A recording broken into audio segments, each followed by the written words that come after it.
tuning in.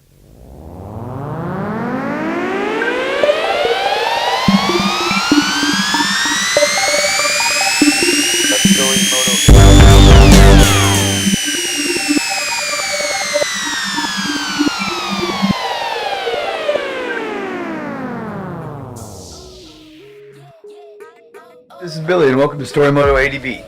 In a normal modification process, like for example my sprocket tutorial, we listed all the tools, all the torque specs, everything you need to know on the front end, and that's something that I've always wanted to see in tutorials, is just a reliable source that has all the information I need, you know, like right up front. I don't have to dig around. That's what we did on the sprocket one, but in this one we don't have that luxury because there's nothing about it that's known. We're just making it up as we go and trying to figure it out. So I can't really tell you what tools, and I used all of them, you know, from the bench grinder to the pliers to the all my drills, all my bits, just everything. It took everything to get it done.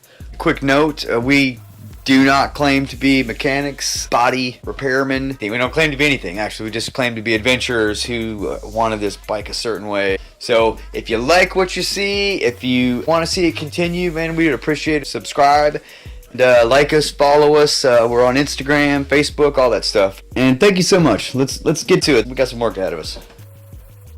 In this mod, there are three major components. We have the fender itself, and that will cover the cuts you'll make, the holes to drill, how high to place it. Then we have the triple tree brackets. The triple tree brackets are how the fender reattaches to the motorcycle itself so that it can articulate on the forks. Third is the mounting posts, and that basically are just the posts that connect the triple tree brackets to the fender. Essentially, those three components comprise this mod. We do suggest that you watch the entire video first before you go to chopping, you know, and here's why. We feel like we did a great job. We really did. I mean, we innovated this, and I got to give us kudos for that. But I also know that it can be done better, and I also know that I'm a level 5 craftsman, let's say, and I know there are some level 6s and to 10s out there that could take this idea to the next level, and I'd love to see it. So keep Story Moto in the loop. The skill sets required are, you know, basic, I call it shoppery, you know, knowing your way around a shop, knowing your way around tools. There was some metal fabrication in the way I chose to do it, and I had never fabricated before, so that was kind of fun, but it was also very challenging. Had to do a lot of bending and things like that. If you were wondering whether or not you're able to do this mod, you're definitely not then, you know. Maybe get somebody to help you who's a shop person or whatever. If you know that you know you can do it, then you can do it. But if you're wondering if you can, probably I wouldn't tackle it. If you have any doubts, I guess what I'm saying is, and almost as a disclaimer, I don't want you to hop into this and hurt your bike. Anyway, that's just my recommendation. Regarding the plastics, that would be your first step.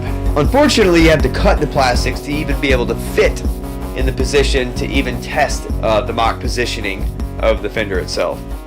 So you do have to go ahead and commit to cutting the fender to begin. And in order to do that, you kind of, you know, what we did was chose lines that we felt were pleasing within the existing design feel of the bike itself.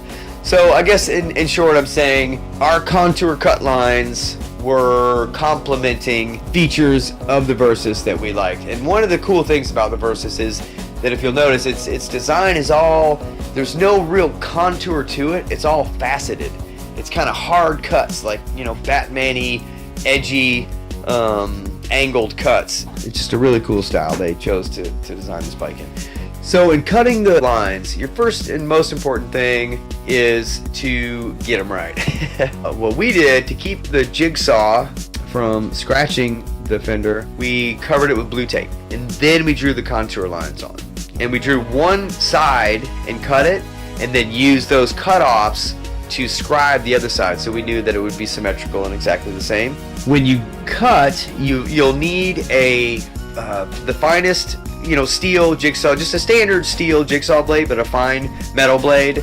But a blade for cutting metal, and then a variable speed jigsaw, because you have to have a slow cut. If you go too fast, it'll burn the plastic. It melts very easily. The cuts you're scribing and making will be based on those contour lines aesthetically, and also you'll have to cut enough clearance off the back to clear the radiator, horn, etc.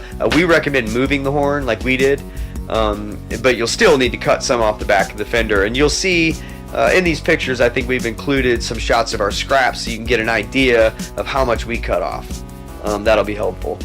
And a lot of this, again, like I said, is all trial and error, and you'll have this guide, but you'll still be shooting in the dark. I keep reiterating that fact because it's, we don't want you to get in there and feel like we've led you out to the dark.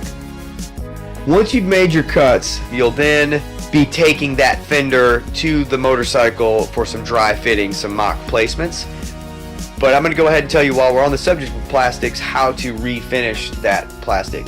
I think we did it right away, but you can do it up until, I guess you can even do it once it's back on the bike. I don't recommend it because it won't be as easy as it would be if you were able to just hold the fender in your lap. In research and a little trial and error, we discovered that you could return the plastic almost to factory condition, and the process looks like this.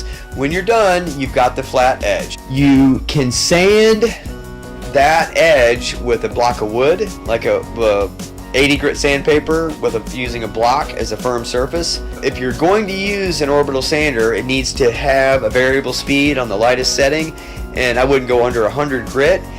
And here's the thing about that. With the sander I use, I have sanded, I don't know, thousands of hours of furniture for many years back in in another life when I used to build furniture for a living. So I'm very comfortable with that sander, so I knew I could control it. I would have used a block of wood and sandpaper manually if I didn't have that sander. Like, I know that sander that well. So what I'm saying is that material gives away really quickly, so it takes just the slightest mistake to really mess up one of your cut lines. So however you decide to sand it, what you're trying to do is, first, with the more coarse paper, is get rid of the blade marks. There'll be little perpendicular nicks along the cut edge. You want to be very careful to stay off of the clear coated plastic entirely. You're just sanding the edge where the blade touched only. You sand that with the coarse paper and get out all the blade marks,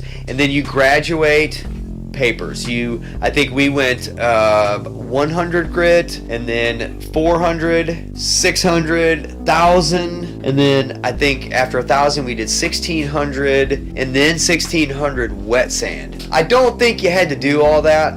I think you could maybe skip a couple grits in there, but we were just trying to do it right, and we knew that we were going to share the information, and we would need to understand the process just as best we could, and that's what we did. And we ended with a 1,600 grit wet sand, and it was almost good then. And then my wife discovered, I can't remember if she read it, if she found it online, or if she just kind of made the discovery. She took a lighter and just slowly passed it along the edge, and right after you pass the lighter, it's heated up enough where you can, with your thumb, wipe across that surface and kind of return the bull nose and all the shine. It was really impressive. Like, when you look at ours, you can get up close, and it's very difficult to tell what's factory and what's the edge that we cut. So that's how you can completely heal that plastic. It's a little easier said than done, but it does work. As far as the process of cutting, make sure you have somebody to help you hold it. It's just an awkward shaped piece of plastic, and it'll just jump all over the place. From that point, you'll want to take the fender to the bike for mock placement. Pillows, we used some cushions, some clips, some tape, anything we could. We really found nothing that worked wonderfully. You'll want to position the fender as best you can and as solid and stable as you can to determine the placement of the rest of those components. Unfortunately, there's just no easy way to do it. You have to hold that thing up there and get it right. It depends, the height of your fender depends on whether or not you're going to have crash guards.